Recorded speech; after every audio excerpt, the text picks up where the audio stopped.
All right, thanks very much, Carol.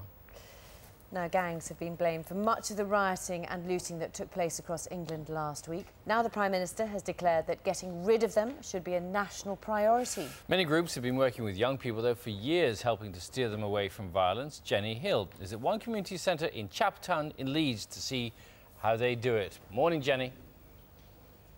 Good morning to you, and would you just take a look at all of these trophies. This is the Chapeltown Youth Development Club. They use football and other sports as a way of trying to help disadvantaged youngsters. More than 600 young people use this particular community group every week, and its leaders will tell you there is a real need for it here in the community. Just last week there were violent disturbances here in Chapeltown, and many young people in the area were involved.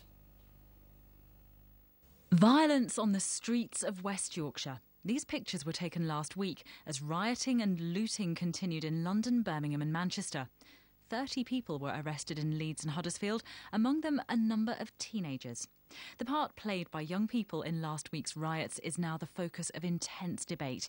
Why were they there, and how can they be stopped from doing it again? At this conservation centre in Leeds, they think they have at least some of the answers. We met Danny here, cleaning the pond he helped to build. His antisocial and criminal behaviour meant he was repeatedly excluded from school. Now, several years on, he's still unemployed, but he's gaining skills, confidence and inspiration. I come here, keeps you out of trouble, gives you something to do, inspires people as well. Can we get 10 or chops in Ash? And not far away, they'll tell you sport can make all the difference. We joined a training session for these youngsters. It's about football, but it's also about keeping them off the streets and away from gang culture. Excellent. And if the government has its way, you're likely to see more of this. Project Matrix in Manchester was set up to tackle criminal gangs. It's had some success and secured major convictions, but it's likely to form only part of policy to deal with street crime. It's more than a week now since the first riots broke out.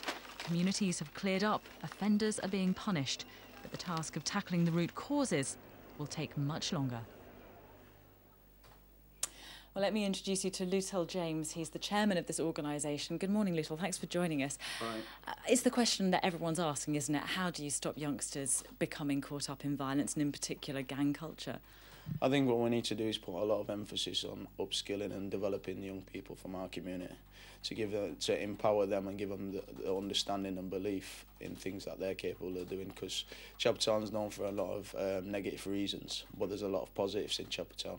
I think perceptions are really killing the area, and at the end of the day we've got to kind of put more emphasis on the positives. The negatives are only highlighted, you know, on these occasions. So give me some examples of the things you do with young people to stop them being caught up in violence. Well, what we do with young people is give them opportunities that they've never had. So CFYDC Chance is a registered charity, and that's supposed to give people a chance to engage in other activities where they may not have had an opportunity in the past. Now, for me, as a youngster growing up, them opportunities was never there. I got in trouble on them streets of Chaptertown, but now it's for us as an older generation to give something back and think positively for young people and start working with them to design things what's tailor-made for them. Too many times we see things that are given to our community and enforced in our community, but it's not always what the community needs. The community knows what the community needs. OK, well, thanks very much for joining us this morning. I know we'll be speaking to you a bit later on as the morning goes on. It's certainly a massive subject area, questions being asked, of course, by many throughout society and, of course, politicians. How do we stop youngsters becoming involved with gang culture? We'll be discussing that more as the morning continues here on Breakfast. Jenny, thanks very much. Jenny Hill there in Leeds. By the way, some of you have noticed the mistake we made earlier. I held up yesterday's edition of the Metro and talked all about it, so we're rapidly going to get another one free from the tube station across the road. Somebody's doing that right now, aren't they? Exactly. In a few minutes we'll have a summary of the main